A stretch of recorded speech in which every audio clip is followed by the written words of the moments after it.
the First Right podcast, a weekly conservative news show brought to you by Restoration of America. I'm your host, Jerry Ewald, Chief Marketing Officer for Restoration of America. Today, we are blessed to talk once again with our favorite pollster, Robert Cahaly.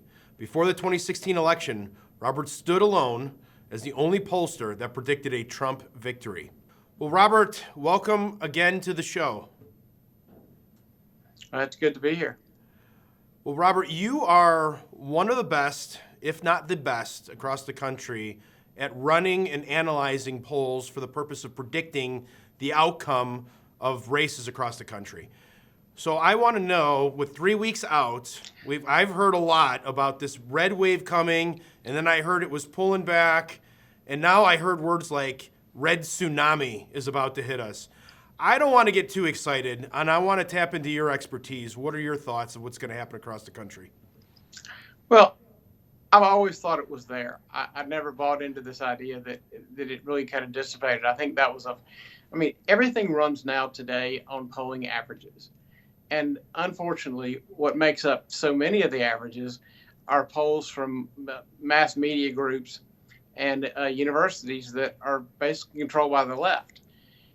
And so they created this artificial circumstance in July and August and even through part of September that was just, saying that these guys were, the Democrats were doing so much better than they ever were. Now, I know part of that's to help them raise money from Silicon Valley and everything else, but it certainly was frustrating. And there was no question that this was going to dissipate because they had to start facing reality. Mm-hmm. And the reality is, no, there has not been a last-minute shift. 18% of the population among women in the suburbs didn't suddenly wake up and realize they were conservative. They realized their polls and the game was getting close to the end, and they didn't want to look foolish, so they had to get to reality. So they're acting like there's been this great shift. No, there's always been a red wave coming. It was a little bit of a bump over abortion, but it just really wasn't near as big as they said. And we see the first momentum started after the Biden student loan thing. That's when we started to see things started to really build. And with crime and gas prices, it's gotten worse and worse. Mm-hmm. So, yes, I think it's going to be very big. I've said in numerous places that I believe there's a new kind of voter called a submerged voter, which are different from the shy and the hidden voters of the past, because these people just aren't taking polls at all. It's not that they're hard to get, they refuse to take them. And every poll, including ours, will underestimate the Republican turnout, and that number could be between 1.5 and 4 or 5% additional turnout from Republicans. So let's expand on that. So you said submerged voters. So that's someone that doesn't want to take a poll, or it's someone that says, I don't want to reveal who I'm voting for, or is it both? Right. The more the shy voter, the ones who wouldn't say they were for Trump, and you had to kind of coax that out of them. Mm-hmm. And we one of the first things we did and got national attention is we were pretty good at doing that. And then in 2020, they were harder to get on the phone, but yes, but yet you could still get a certain percentage of them on the phone. You just had to work harder. And the people who didn't know that or the never Trump kind of Republicans were easy to poll. And so they were overestimating them, and that's why they were so off in 2020. This is different. These are people that in the past might have taken a poll, might have put a sticker on their car, might have put a sticker on their car or sign in their yard or posted on social media or talked to their friends. They're doing none of it. They are completely submerged. Mm-hmm. Since Biden has kind of announced that MAGA Republicans are a threat to the country, they're suspect. They're suspect about our polls and everybody else's. They're actually reaching out to us saying, is this really you? And giving us examples of polls. In every case it was, but they're so nervous that somebody's trying to make a list of MAGA Republicans, they will not be identified. So this is a new phenomena that started with Trump, where there's a lot of Republicans out there that won't come out and voice who they're for, but when they go to the polls, when they go to vote, they actually cast a vote for the Republican, is what you're saying. Yeah, and this is starts like that. I mean, that was kind of the shy voter, but what this is the next step and this is the direct result of Biden basically declaring war on a certain class of Americans. These people have been driven completely underground or submerged because of Biden's the way the administration seems to be criminalizing political thought. Right. So we have a submerged voter, but you also brought up something. I think you call it juicing the polls, right? So this is as we get closer and closer to an election, there's some bias introduced by certain pollsters that will maybe mislead or again their biases trying to get someone moving in a certain direction. That's for the purposes of raising more money and things like that, or kind of scaring. Why would someone do that? Well, they do it first of all to create momentum. And they do it also because they do want to bias things. And that's why they do it early, because there's no accountability on early. Mm-hmm. You know, when they're doing this in July and August, if what they want to happen happens, then they just stay where they are. But if the truth is revealed, then they just adjust it owing to the new truth, the fact that they see the race is tightening because they don't want to look bad in the end. Right. So the juicing occurs early and during the course of the election. But now they're so nervous about being wrong again. And again, they don't mind being wrong when nobody's right. But what they don't want again is a group like ours being, number one error rate, having the lowest error rate of any of them again and getting more of them right than they do. So now they're trying to come to reality, and their last 2 or 3 polls, or even their last single poll, they'll try to do within the last 10 days. And that'll be the most accurate one they put out, because that's the one they feel the only one they'll be held accountable on. Well, that's why we love working with you, Robert, in the Trafalgar Group, because you stand your ground all the way throughout. You're not juicing the polls throughout. So, but that makes a lot of sense, or at least I understand it, and so that's helpful.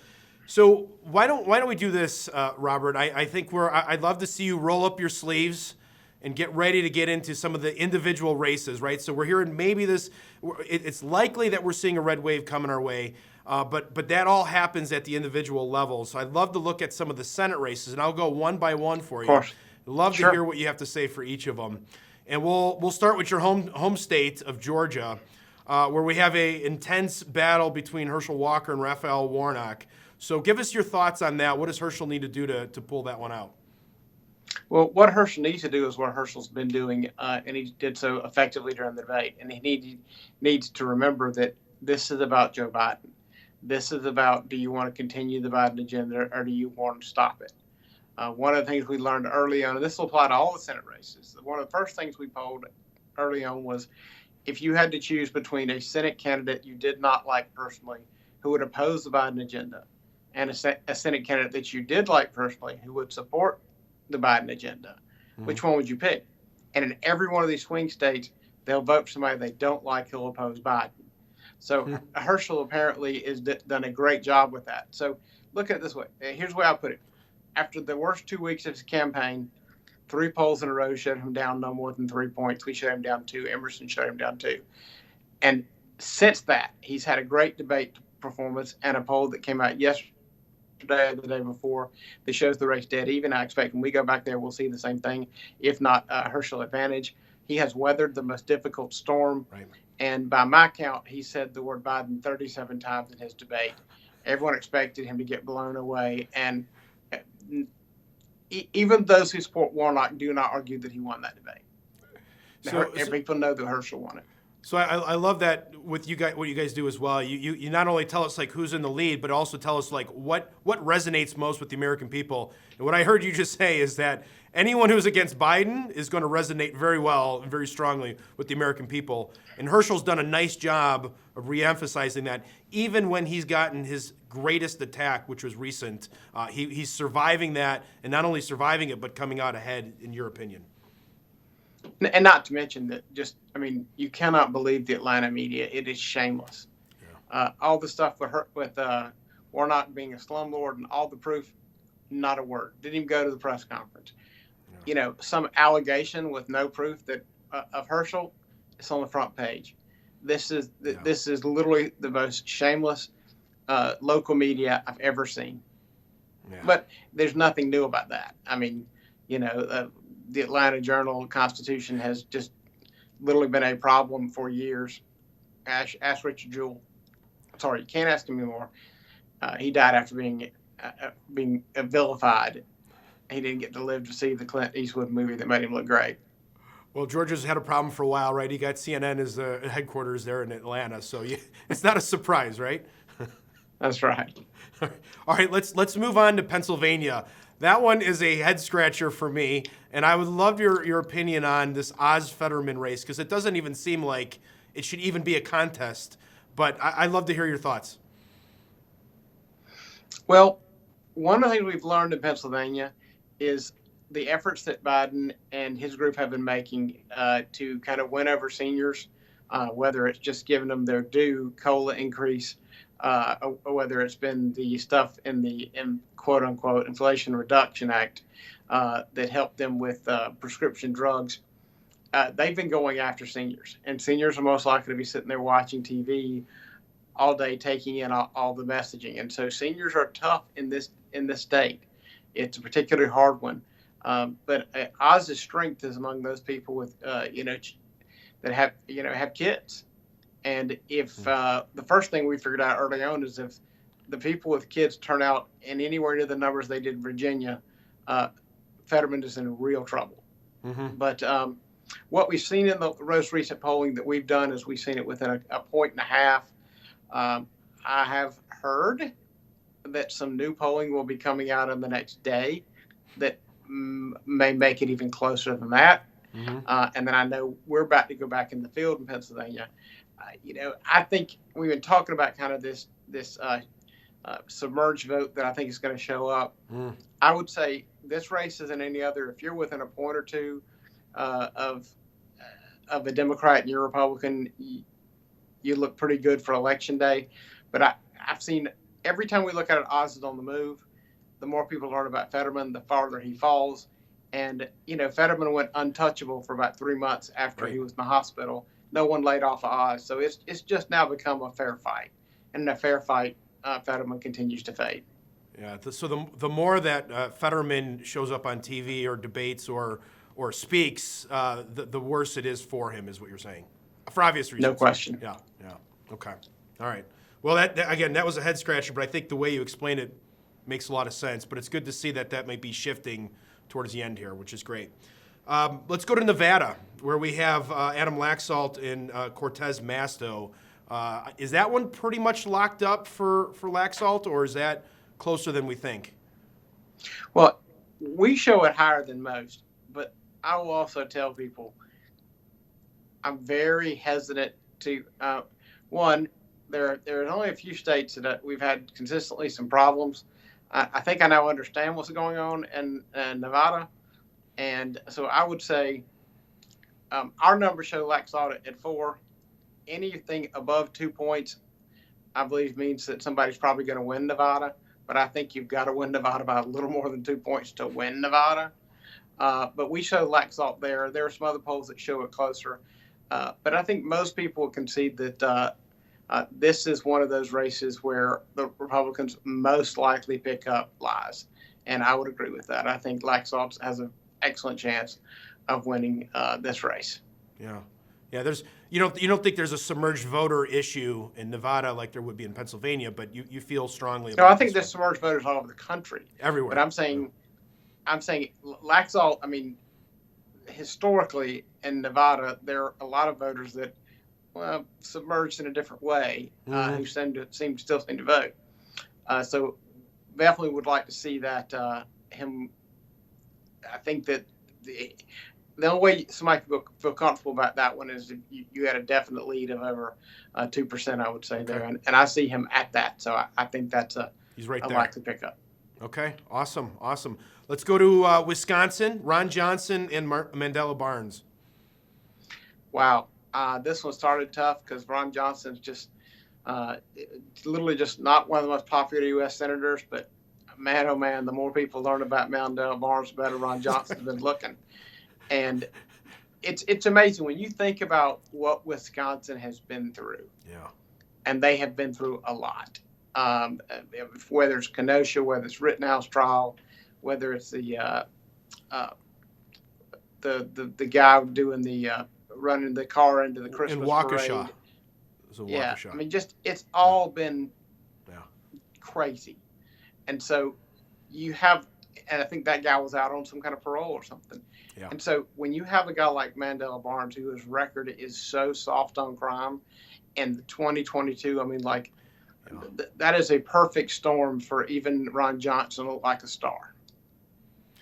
And even the most liberal mainstream polling is now showing Ron Johnson winning, which you can pretty much assure that means he's doing really well. I expect him to win that without any real sweat. Well, yeah, I think Mandela Barnes is extreme, right? Is what you're saying. I mean, when you're that extreme, and it's in a way like what you're talking about with Fetterman. The more these people get up and they speak, and people see what they're about, as opposed to some marketing and campaigning and things like that, when they actually see the candidate, they realize how extreme these people actually are, and that's exactly what Mandela Barnes is. That's right. Yeah. All right, let's go to Arizona. I know everyone's talking about Kari Lake. She's doing a great job out there. But what about Mark Kelly and Blake Masters for the Senate race? Well, we just released a poll yesterday, and every time we measure this race, Kelly goes down a little bit, Masters goes up a little bit. This is the closest margin we've measured, and it had Kelly just up by 1%. Oof. Even. That is as close as we've measured it. So I do see upward momentum for Masters, and among those who are undecided, very anti-Biden. I think that it is great to have Kari Lake as your quote unquote running mate in this. That's right. Because she has some popularity that reaches across political aisles. Mm-hmm. Just people have gotten to know her personally, and it's very beneficial to her that people that are voting that don't really like Republicans or Democrats just like Kari Lake. I think once they vote for one Republican, they figure, what the heck, I'll vote for the other one. And there's there's no question, there's an anti-incumbent feeling. And so if you are an incumbent who hasn't proven you're worth keeping, it's tough. And the worst thing is the guy got elected. Kelly gets elected. People thinking he's going to be tough. He's an astronaut. He's a tough guy, all this stuff. And who's the tough guy in Arizona in the U.S. Senate? Kirsten Sinema. She's the one who's shown how to work to push back on her own party and stand up for herself. And this guy's been kind of a lapdog, voting with the Biden administration over 90% of the time. Mm-hmm. Yeah. So we're looking at we like to call it a statistical tie right now in Arizona, but with 3 weeks left, you see some momentum on the Masters front. And even though he's been ignored, I mean, part of what's been going on is the kind of the establishment, the McConnell and that crowd, they've been picking winners and losers with how they spent their money, and this is a guy they haven't gotten behind. Now, once he looks like he's a winner, they might swoop in and claim victory, but everyone knows well they haven't been behind him. But so when guys like that are starting to improve, it's because of all the efforts others have put in it. But this is not an establishment kind of getting behind somebody making a win victory. This is a victory of those who just realize the race is important. And it doesn't matter about political agendas. It needs to be won. Got it. All right. Well, Robert, you made a name for yourself, right? In calling races, even people say that it's not possible. 2016 comes to mind with Trump. So is there anyone at the governor's race that you feel is kind of one of those outsiders that's going to happen that'll shock people? Yeah, we've got a few Senate races and governor's races like that. I could run through a few of them. I think Oregon, the three-way nature of the race and the fact that people have really just had enough of Portland. I mean, you've got parts of Oregon talking about seceding and becoming part of Idaho. I mean, that's just weird. But I think it's just a reflection of, hey, they've had enough. Yeah. I mean, how can you blame them? And so you've got an interesting little three-way race that's really kind of hurting what should be a Democrat victory. So I think you'd add that in people who usually vote Democrat. Yeah. I mean, 2022 is not about people all becoming Republicans, about them saying, I'm sick of the Democrats, I want to try something different. Yeah. So I'd look for that one. New Mexico may offer some surprises. We're checking that one now. And as far as the Senate, I would look at the Washington State, maybe a surprise. We got that one very close. And I'd look for Bolduc to outpace who I think he's going to do in New Hampshire. Yeah. And then, of course, New York. When we first said New York was close, everybody said we're crazy. and then this mainstream wall of no, there's no way she's not going to win by double digits has just collapsed to a poll for 8-6, and now a poll for 4. So they're getting close to us, like they do all election. They keep moving closer to where we are, and somehow we don't have to jump around. Striking distance. Absolutely striking distance, and one cannot underestimate that there is a Cuomo machine in New York, and they are not about making Kathy Hochul look good. Yes, that is very true. It's an interesting race to watch, and it's amazing it's as close as it is to your point. And I think that goes back to Biden, and all the policies that they've instituted over the last 2 years, and it's really recommended on him. I mean, it's the leadership come from the top, but all this cashless pay, all this stuff. These governors have the ability to remove prosecutors. They have the ability to suspend this stuff in an emergency. And she certainly has had the ability to do it. She's done nothing. I mean, how many more videos do you have to see in New York? Hard to realize crime support. It's the only state we've measured where crime supersedes the economy. That's not a statistic that you want to be famous for. It is not. It is not. I love it. All right. Well, Robert Cahaly, thank you for joining us. This has been fantastic. Always a pleasure to have on the show. Thank you. Absolutely. Well, it's good to be here, and I love what all this work you're doing. And this is going to be a long 3 weeks, but I think people are going to be shocked on election night and overwhelmed, because I think this wave is going to be on the larger side. Yeah, we're praying for that, no doubt. Thank you.